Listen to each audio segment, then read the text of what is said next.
জান্নাতবাসী হইতে চাইলে প্রাণ ভরে করো সাধনা লা ইলাহা ইল্লাল্লাহ লা ইলাহা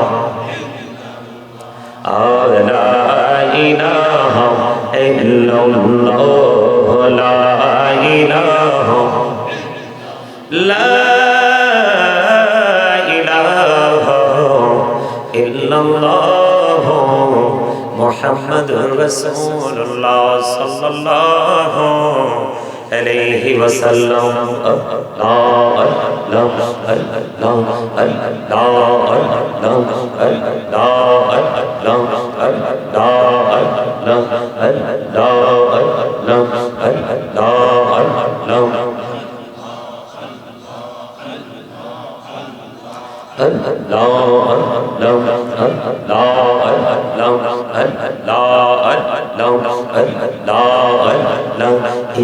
নামেতে এত মধু এই নামেতে এত মধু জানিনি তো আগে দয়াল জানিনি তো আগে হাইরে যতই জপি নামটি তোমার যতই জপি নামটি তোমার তো তুই মধুর লাগে হৃদয় তো তুই মধুর লাগে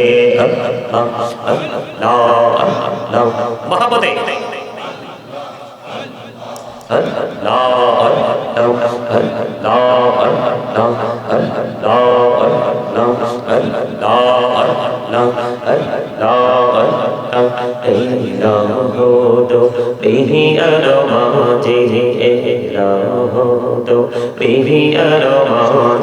কিসের করো খেলা পিছের দিকে চাইয়া দেখো পিছের দিকে চাইয়া দেখো ডুবে যাই তোর বেলারি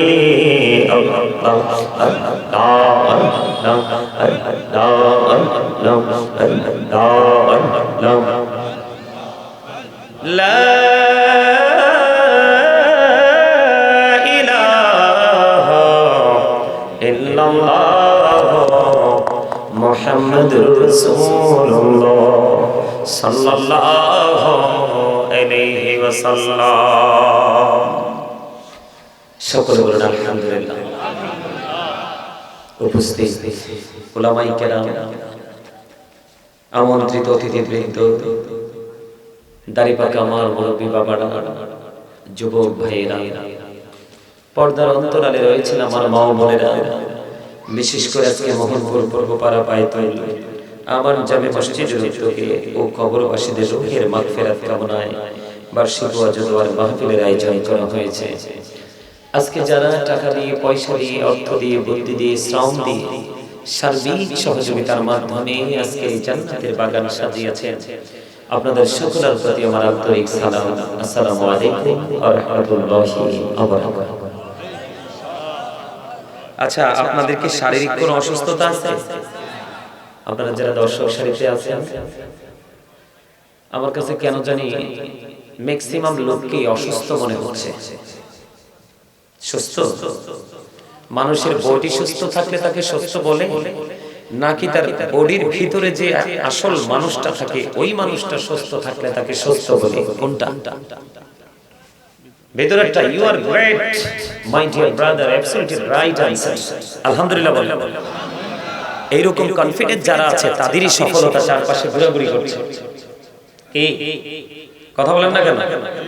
কেন আপনাদেরকে অসুস্থ, আপনাদেরকে কেন আমি অসুস্থ বললাম?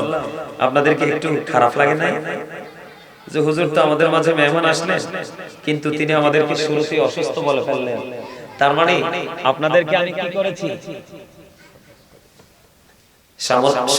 সম্মানিত উপস্থিতি, আল্লাহ যখন খুশি হয় তিনটি কাজ করে। কয়টি? বেশি খুশি যখন হয় তখন একটা হলো পৃথিবীতে বৃষ্টি দেয়। কি দেয়? এই বৃষ্টি কিন্তু একদিনের বেশি 2 দিন হলে আমরা বিরক্ত হয়ে যাই। আমরা এত বুদ্ধিমান, তাই না? দ্বিতীয়ত হলো সেকেন্ড টাইম খুশি হলে পিতা মাতার কোল জুড়ে দেয় কন্যা সন্তান। এখনকার যুগে যদি মেয়ে হয়, বাবারে শেষ, কয় আল্লাহ শুধু আমারে দেয় আর কেউ দেয় না। ঠিক না বেটি? দুইটা গেল, 3 নাম্বার কারো বাড়িতে পাঠায় মেহমান, কি কপাল থাপড়াইতে থাপড়াইতে শেষ। ঠিক নেই? কয় টাকাও শেষ, ব্যাগও লাগবো, আমিও শেষ, আমার গিন্নিও শেষ। ঠিক না? আল্লাহ কয় আমি খুশি হয়ে দেই।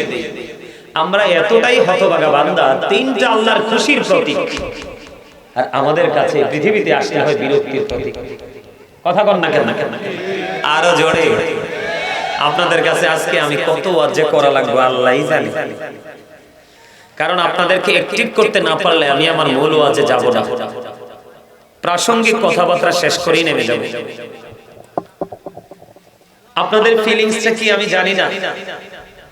আমার ডাইনে বামে আমার সব বাবার বয়সী, ভাইয়ের বয়সী, আপনারা যারা মুরব্বীরা বাবার বয়সী, চাচার বয়সী, আমার স্টুডেন্টদের বয়সী আছেন অনেক যুবক। আপনারা আজকে আমাকে টিচার মনে করতে হবে। কি মনে করতে হবে? Sir sir.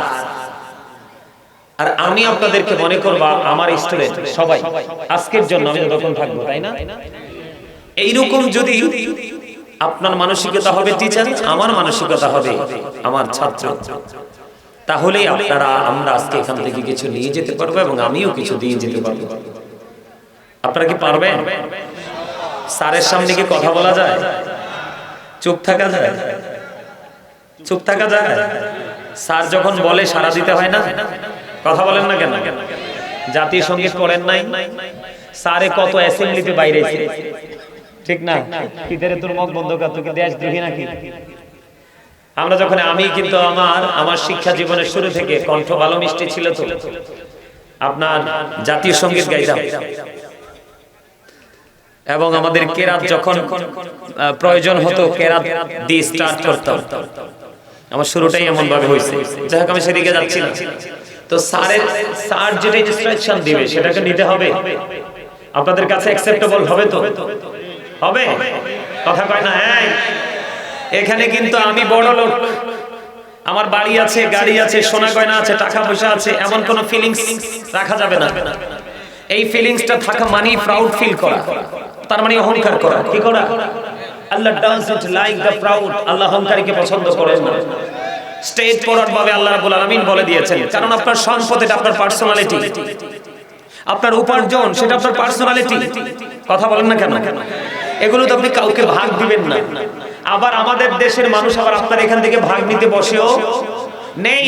সবাই সবার জীবন জীবিকার জন্য। আপনার সামনে আসলে আরো ভালো লাগবে। আর একটু সামনে, আপনারা যখন সামনে থাকবেন আমি সবাইরে দেখব কেডা কি তা করে সব। আরে আওয়াজ মিয়া, আপনারা হাসতেও কি পারেন না? হাস্যোজ্জ্বল মানুষের জীবন খুব সুস্থ, আর গোমরা মানুষ স্পোর্ট দেয়, জায়গাটা ফিনিশ হয়ে যায়। কেমনে হার্ট অ্যাটাক করে। গম্ভীর মানুষ কখনোই সফল হতে পারে না, আর হাস্যোজ্জ্বল মানুষ কখনো কোনো জায়গায় গিয়ে ব্যর্থ হয় না, কারণ তার ফ্রি মুড তার অনেক দূরের জিনিসটাকে কাছে নিয়ে আসে। কথা বলেন না কেন? গম্ভীর মানেই হচ্ছে কঠোরতা। গম্ভীর মানে, গোমরাহী মানে কি? কঠোরতা। কঠোরতা অনেক সিম্পল বিষয়টাকে হার্ড করে দেয়। আর নমনীয়তা, মিষ্টি আচরণ, মিষ্টি ব্যবহার, আপনার আমার এটা একটা পার্সোনাল ক্রেডিট, এটা আল্লাহ প্রদত্ত। এটা কিন্তু আপনার অনেক শক্ত জিনিসটাকেও কিন্তু একেবারে নরম করে দেয়, কঠিনটাকেও সহজ করে দেয়। তো এই জন্য আপনাদেরকে বলছি, সম্মানিত উপস্থিতি, আমি আসছি।